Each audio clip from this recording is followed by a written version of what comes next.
कानी बहू। किशोरी लाल जी के बेटे राघव की शादी की बात जगह जगह चल रही थी, लेकिन किशोरी लाल जी को कोई लड़की पसंद ही नहीं आती थी। और उसकी एक ही वजह थी, किशोरी लाल जी का लालची होना।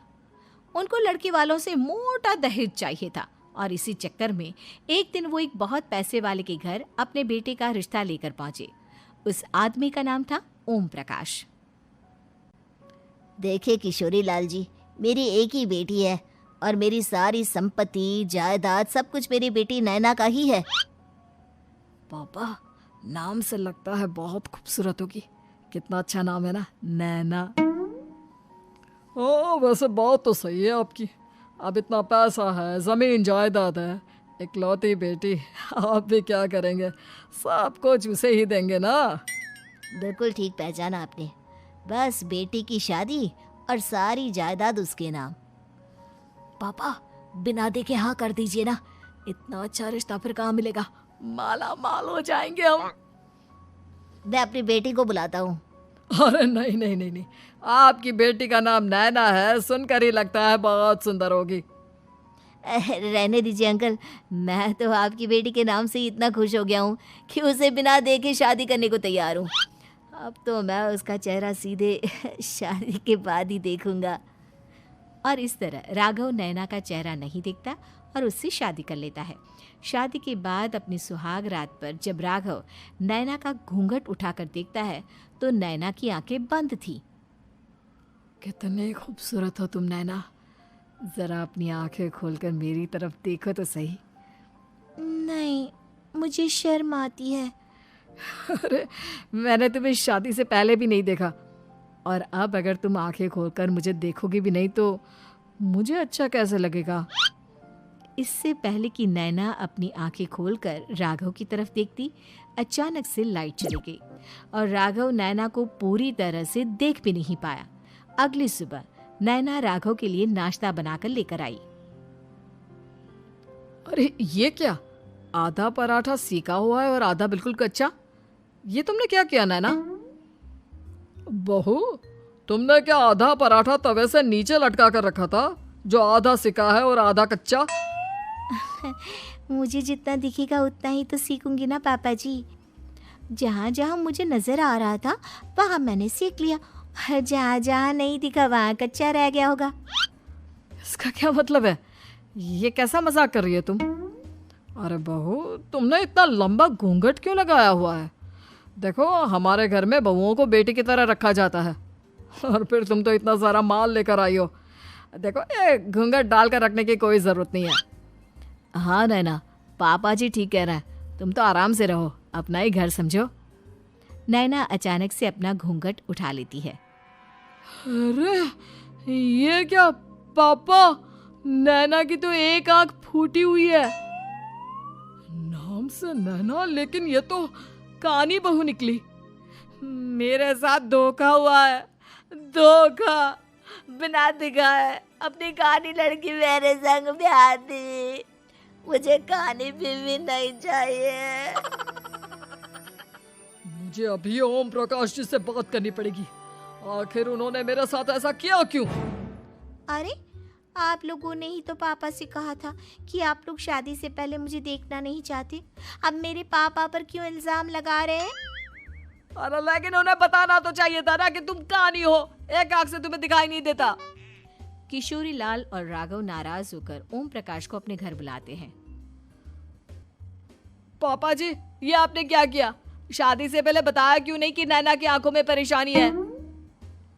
अरे, आप ही ने तो लड़की देखने से मना कर दिया था। अरे लेकिन आप बता तो सकते थे। आपको तो हमारी बेटी की प्रॉपर्टी चाहिए थी, वो भी पूरी की पूरी। अब क्या हुआ अगर उसे आधा दिखाई देता है? प्रॉपर्टी तो आपको पूरी मिल गई ना। अरे ये क्या बात हुई? मेरी शादी प्रॉपर्टी से नहीं, आपकी बेटी से हुई है। अब ये तो पहले सोचना चाहिए था, तब तो मेरी प्रॉपर्टी देखकर तुम्हारी जुबान लप लपा रही थी। लेकिन मैं कानी लड़की को अपनी बीवी बनाकर नहीं रख सकता। पापा, कुछ करिए ना आप। हाँ, करता हूँ। देखिए ओम प्रकाश जी, आप हमारे साथ ऐसा नहीं कर सकते। और तुम देखो, अगर तुमने मेरी बेटी से शादी तोड़ी ना, तो जो भी प्रॉपर्टी मैंने तुम्हें दी है वो तो पूरी की पूरी वापस ले ही लूँगा, और आधी प्रॉपर्टी तुम्हारी भी लूँगा। अरे मेरी आधी प्रॉपर्टी भला क्यों लेंगे आप? इसलिए क्योंकि मेरी बेटी को आधा नज़र आता है और उसकी नज़र अभी तक तुम्हारी आधी जायदाद पर ही पड़ी है। अब तुम उसे घर से निकालोगे तो कुछ तो लेकर जाएगी ना। और अगर हम आपकी बेटी को अपने घर की बहू बना कर रखे तो? तो तुम्हारी पूरी प्रॉपर्टी तुम्हारी ही रहेगी, और जो मैंने तुम्हें दिया है ना, उसमें से बस मैं आधा लेकर जाऊंगा। अरे लेकिन अब आप अपनी दी हुई प्रॉपर्टी में से आधी वापस क्यों लेकर जाएंगे? अगर मैं आपकी बेटी को अपनी पत्नी बनाकर रखने को तैयार हूं तो? इसलिए ताकि भविष्य में अगर तुम मेरी बेटी को धोखा दो तो उसके पास कुछ तो रहे जो पति का हो। वैसे मेरे पास तो बहुत कुछ है, लेकिन अपने पति की कोई निशानी तो उसके पास होनी चाहिए ना। अब अगर तुमने मेरी बेटी को कानी कहा तो तुम्हें प्रॉपर्टी भी कानी ही मिलेगी, पूरी नहीं। जमाए राजा। किशोरी लाल और राघव समझ चुके थे कि वो बुरी तरह फंस चुके हैं और अब उनके पास वहां से निकलने का कोई चारा नहीं है। अब समझ में आया ना, लालच बुरी बला होती है। एक तो तुम्हें प्रॉपर्टी मिली, ऊपर से बीवी मिली, उसमें तुम्हें नखरे भी दिखाने हैं। आए बड़े, चुपचाप बैठो दोनों। कुछ दिनों के बाद नैना राघव की कार लेकर बाजार घूमने निकलती है और जब कार लेकर वापस आती है, ये क्या? एक तरफ से मेरी गाड़ी पूरी खराब हो चुकी है। लगता है तुमने मेरी गाड़ी को किसी दूसरी गाड़ी के साथ एक्सीडेंट किया है। अरे अरे कितना बड़ा नुकसान कर दिया तुमने बहू। वो क्या है ना पापा जी, मुझे एक आंख से दिखाई नहीं दे रहा था, सामने से गाड़ी आ रही थी। मुझे तो सिर्फ आधा ही दिखाई दिया और वो गाड़ी मेरी कार से रगड़ते हुए निकल गई। अब मैं क्या करूं बताओ? आप इसे ठीक कराने के पैसे कौन देगा? तुम्हारे पापा। तुमने मुझसे इस तरह से बात की? अभी रुको। नैना राघव की शिकायत ओम प्रकाश को कर देती है। देखो राघव, अब जो मेरी आधी प्रॉपर्टी तुम्हारे पास थी ना, उसमें से आधी और मैं लेकर जाऊंगा, क्योंकि तुमने मेरी बेटी को डांटा। अरे नहीं नहीं पापा जी, गलती हो गई, माफ कर दो। गलती की तो कोई गुंजाइश ही नहीं। अगली बार मेरी बेटी को डांटा तो बची हुई आधी में से आधी और ले जाऊंगा। लालच के चक्कर में हम दोनों ने बहुत बड़ी गलती कर दी बेटा। एक तो तुम्हें कानी बहू मिली और ऊपर से जो माल मिला वो भी काना। इस तरह राघव की हर एक गलती पर ओम प्रकाश उसकी प्रॉपर्टी का आधा आधा हिस्सा लेकर अपना सारा माल वापस ले गया और राघव को कानी बीवी से काम चलाना पड़ा।